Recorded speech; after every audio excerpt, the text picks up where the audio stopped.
Footballer একটি গোল করলেন আর সেই গোল নিয়ে পুরো বিশ্বের বিজ্ঞানীরাও গবেষণা শুরু করলেন। কি আশ্চর্য হচ্ছেন? আশ্চর্য হবারই কথা।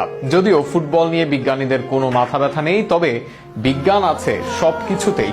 বুলেট ম্যান খ্যাত রবার্তো কার্লোস করেছিলেন সেই অবাক করা গোল। সেই গোল আর কার্লোসের জীবন ও ক্যারিয়ার নিয়ে বিস্তারিত থাকছে প্রতিবেদনে। ব্রাজিলে জন্মগ্রহণ করেছেন ফ্রি কিকের জাদুকর রবার্তো কার্লোসও। ব্রাজিলের বেশিরভাগ ফুটবলারের মতোই দারিদ্র এক পরিবার থেকে উঠে আসা কার্লোস ইতিহাসের অন্যতম সেরা লেফট ব্যাক। একসময় বাস ভাড়ার অভাবে পায়ে হেঁটে ট্রায়াল দিতে যাওয়া কার্লোস হয়েছিলেন ব্রাজিল ও মাদ্রিদের অন্যতম কিংবদন্তি। বুলেট গতির সব ফ্রি কিক নিতে পারতেন বলে তাকে ডাকা হয় দ্য বুলেট ম্যান নামে। ফ্রান্সের বিরুদ্ধে ওই ম্যাচে ফ্রি কিক পায় ব্রাজিল।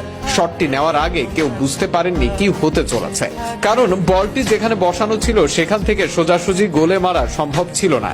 কিন্তু কার্লোস সেই সব না ভেবেই বলটিকে বাঁ পায়ে ঘুরিয়ে মারেন, যা দেখে অবাক হয়ে গিয়েছিলেন তৎকালীন ফ্রান্স গোলকিপার ফাবিয়ান বার্থেজো।